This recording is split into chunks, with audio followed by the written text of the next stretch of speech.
প্রতি বছর বর্ষার সময় ডেঙ্গির বারবারন্ত দেখা যায়। এডিস নামক মশার কামড়ে ডেঙ্গি জ্বরের উৎপত্তি।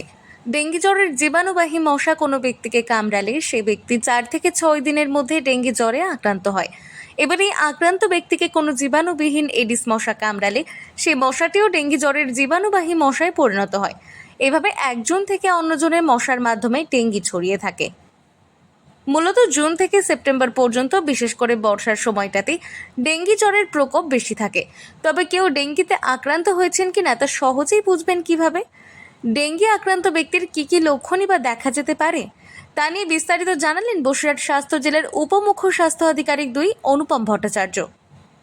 তবুও সাধারণত যেটা হয়, জ্বর, প্রচুর জ্বর এবং তার সঙ্গে গাঁটে ব্যথা, গা হাত পায়ে ব্যথা, মাংসপেশিতে ব্যথা, চোখের পেছন দিকে ব্যথা, এটা খুব ইম্পর্ট্যান্ট সাইন, একটু বমি, মাথার যন্ত্রণা এবং কিছু কিছু ক্ষেত্রে কিছু সামান্য রক্তপাত, যেমন নাক দিয়ে রক্তপাত, মাড়ি দিয়ে রক্তপাত, এগুলো হতে পারে।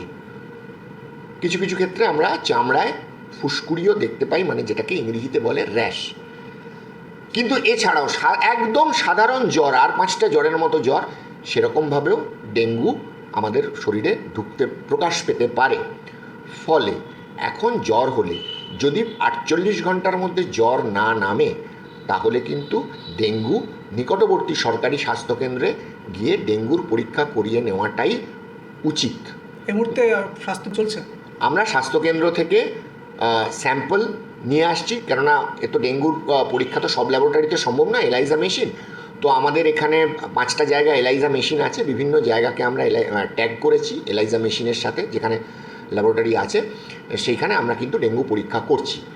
এইবার বলার কথা হচ্ছে, জ্বরের 3য় দিনেই পরীক্ষাটা করে নেওয়া উচিত।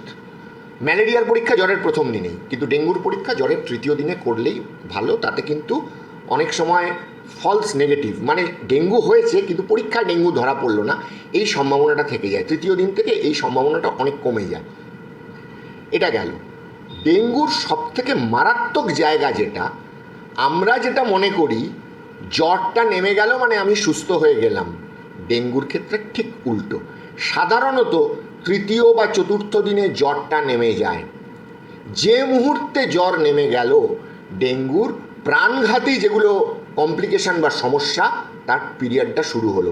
সাধারণত জ্বর যেদিন শুরু হলো সেদিন থেকে হিসেব করলে 3য় থেকে 7ম দিনের মধ্যে ডেঙ্গুর এই প্রাণঘাতী সমস্যাগুলো দেখা যায়। যেমন কিনা শক, যেমন কিনা খুব মারাত্মক আকারে ব্লিডিং, স্বতঃস্ফূর্ত রক্তপাত, স্পন্টেনিয়াস ব্লিডিং মারাত্মক আকারে। ছোটোখাটো ব্লিডিং ডেঙ্গু জ্বরের জন্যেই হতে পারে, কিন্তু ডেঙ্গুর জলশূন্যতা থেকে যে শক হচ্ছে তার জন্য যে ব্লিডিং হচ্ছে সেটা কিন্তু মারাত্মক ব্লিডিং। তার সঙ্গে প্লেটলেটও, রক্তের অনুচক্রিকাও কমে যায়, সেজন্য রক্তপাত হবার প্রবণতাটাও অনেকটা বেড়ে যায়। আর তার সঙ্গে শক ঢুকলে তো কথাই নেই, খুব সিরিয়াস ব্লিডিং হতে পারে। তো ডেঙ্গু সম্পর্কে এইটা আমরা লোককে বারবার বলা, যে ডেঙ্গুর জ্বরটা নেমে যাবার পরেই হচ্ছে আসল বিপজ্জনক সময়টা শুরু। কি দেখলে বুঝবো যে সমস্যাটা হচ্ছে, এটা গুরুত্বপূর্ণ। 1 নম্বর, অসম্ভব দুর্বলতা, একটা আচ্ছন্ন ভাব, শোয়া থেকে উঠে বসতে গেলেই চোখে অন্ধকার দেখছে, মাথা ঘুরছে, ভীষণ বিপজ্জনক চিহ্ন। এই ইমিডিয়েটলি হাসপাতালে ভর্তি করতে হবে, খুব তাড়াতাড়ি হাসপাতালে ভর্তি করতে হবে। তার সঙ্গে যেগুলো হতে পারে, অনবরত বমি হচ্ছে, দিনে 3 বারের বেশি বমি হচ্ছে, অনবরত বমি হচ্ছে, বিপজ্জনক চিহ্ন। পেটের যন্ত্রণা অত্যন্ত বিপজ্জনক চিহ্ন। এর মানে হচ্ছে হয় গল ব্লাডারে একটা গুরুতর রোগ দেখা দিচ্ছে ডেঙ্গুজনিত কারণে, যেটাকে অ্যাকালকুলাস কোলেসিস্টাইটিস বলে, অথবা ডেঙ্গুর কারণে প্যানক্রিয়াটাইটিস দেখা দিচ্ছে, অথবা পেটের ভেতর ব্লিডিং হচ্ছে। তো পেটের যন্ত্রণা এটাও একটা খুব গুরুত্বপূর্ণ জিনিস। তারপরে হচ্ছে কোথাও থেকে অস্বাভাবিক রক্তপাত হচ্ছে, ধরুন মাড়ি থেকে রক্তপাত হলো, নাক দিয়ে রক্তপাত হলো, বা কালো মল, একেবারে আলকাত্রার মতো চটচটে কালো তরল মল নির্গত হচ্ছে, বা পায়খানার দ্বার দিয়ে রক্ত পড়ছে, এগুলো লোকেরা কিন্তু চট করে বুঝে ফেলতে পারে যে এখান থেকে তো হবার কথা নয়। সমস্যাটা হয় মহিলাদের, যারা প্রজননক্ষম মহিলা, মানে 15 বছর থেকে 45 বছর বা 49 বছর যেটাই বলুন, যাদের ঋতুস্রাব হচ্ছে।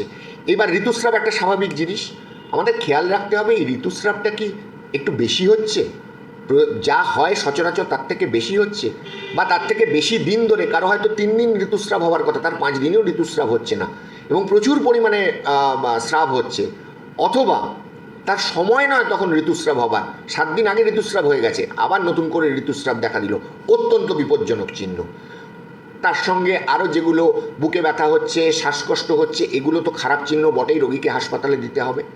আর একটা খারাপ চিহ্ন আছে, গত 4 ঘন্টায় যথেষ্ট পরিমাণে প্রস্রাব হয়নি, হয়েছে যেটা সেটা ওই 2-4 ফোঁটা মানে গাঢ় রঙের, গাঢ় হলুদ রঙের বা লাল রঙের পেচ্ছাপ হয়েছে, খুব বিপজ্জনক চিহ্ন। একে কিন্তু হাসপাতালে ভর্তি করাটা যত তাড়াতাড়ি সম্ভব উচিত।